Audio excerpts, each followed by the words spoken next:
Hey, how you doing? This is part 2 for the Happy New Year. Can you believe Mr. DeVoe over talked? Yeah, those who had me as a teacher, you know how easy that is. But we left off on the sixth principle of Kwanzaa, which is also the sixth principle of our school, creativity. And so I want to get to the last principle, the principle that the other six stand on, the seventh principle of Kwanzaa, the seventh principle of our school, which is faith. How can you have more faith in 2009? And I'm going to tell you, 2009 is looking like a year that's going to take a lot of faith. And so you need to make a New Year's resolution and sit down and what are you going to have faith in? You know, what are you going to believe in? What's going to help you get to what you need to be, where you need to be? I tell you what, why not start here? I heard some brothers already being very critical from President-elect Barack Obama. He can't do all he said he's going to do. He can't keep all those promises. He can't do these wars. You know, well, he's inheriting a lot of challenges for sure. Why don't you start with a little faith there? We've never had a president like Barack Obama. This country, since his very first president through the 43rd, have all been white males. This is the first time our 44th president will be the first time the United States of America has a president who's not a white male. Let's have a little faith and see if that can change our image in the world and whether he can do what he says. Maybe he's just another politician, or maybe this is going to be something new, something different, something better. How about have faith in your teachers?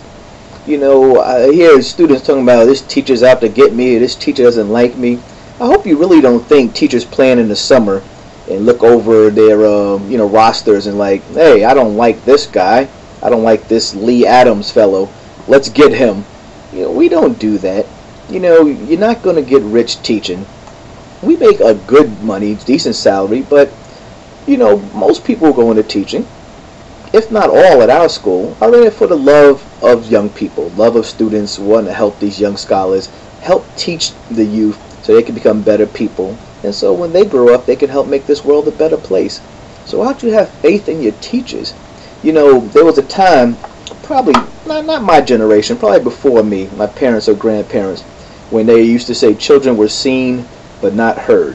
When children couldn't argue with adults, and if an adult told you to do something, it was just yes sir or yes ma'am. Well, you know, we've come away since then, and you know, a lot of people think, well, that's not the best way. Children have feelings and opinions and thoughts that they're willing to share, and I agree with that too. But I think we went a little bit too far to the other side, where now students just have an opinion, and you know what they say, like opinions, and everybody's got one just like another part of the body. You know, I've had 14-year-olds fresh out of 8th grade come up and tell me what it is to be a man, and I'm telling them this is what it's going to take for you to enter manhood. No, Mr. DeVoe, that's not true. Men like this. You know, it's okay to have your own thoughts and opinions, and I'm not knocking you. But why don't you have a little faith in your teachers in 2009? The people who have high school diplomas, have college degrees, have a wife and children who can help teach you and help you get through the hurdles and the struggles to get to where you want to be. How about have a little faith in them? You know, that we're not going to steer you wrong. Hey, if my students are successful, that looks good on my record.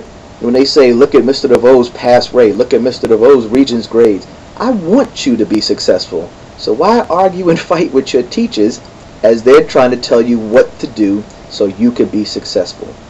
Have faith in your school. You know, when Brother Patah and Brother Foy, when they created the school and sat down and went through the long, grueling process of putting a proposal together, do you know there was no all-male public high schools before UOC came through? I think UOC and another all-boys school in the Bronx came at the same time.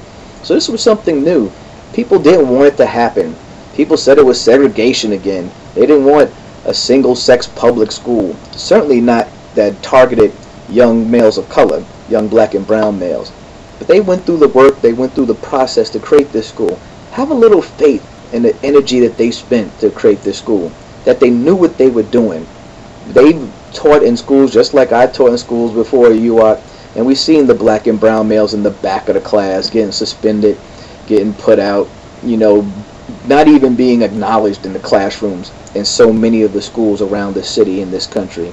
So have faith in the people who took energy and out to make a school that's directly focused on you, in your history, and your culture. So have faith there. Have faith in your parents. I know some of you just have lived with a single parent, maybe just your mother or your father, but for those who are fortunate to have both, or just have one loving parent, your parents send you to school. They want you to be successful. Your success helps your whole family. Some of you may be the first college graduates for your family, or you may be the older brother or sister. Excuse me, y'all be the older brothers, our students, but you may have a little brother, little sister looking up to you, and your success helps them want to be successful. If you fail, they're going to say, well, hey, big brother failed. Guess there's not much chance for me too. So have faith that when your parents ask you to do something, they want what's best for you. I know there's some extreme situations out there where some of you feel your parents don't have love for you and don't have what's best for you.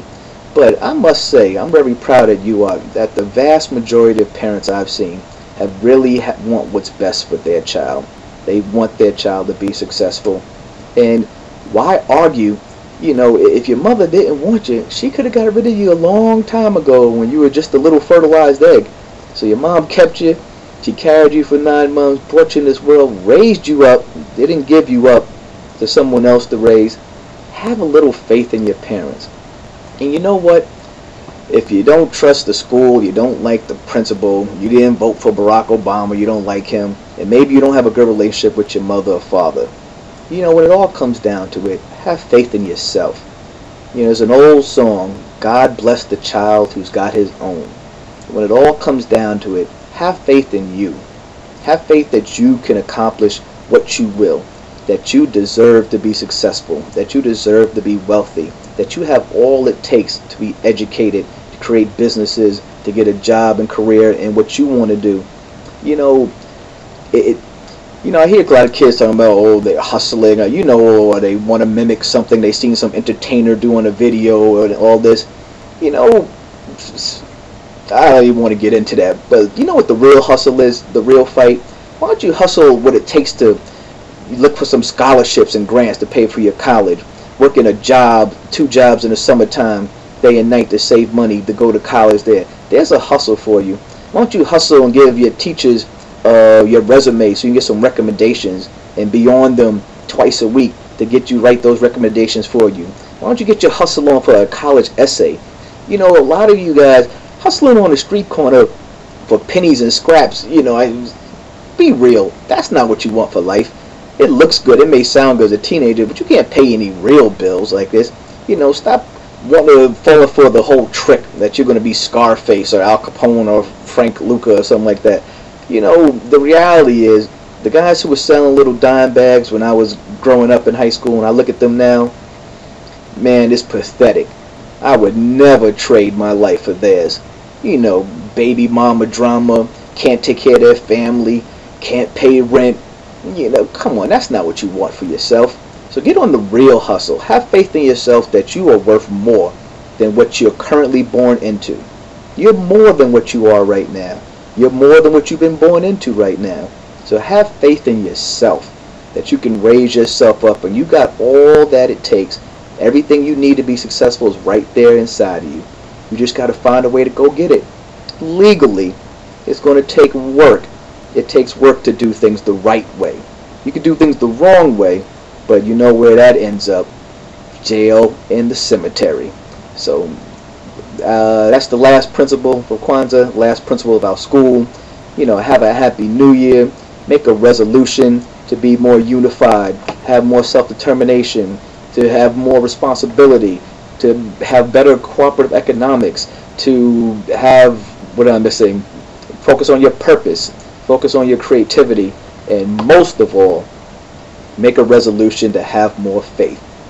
Alright, peace and love. This is DeVoe Speaks 2009. Take care.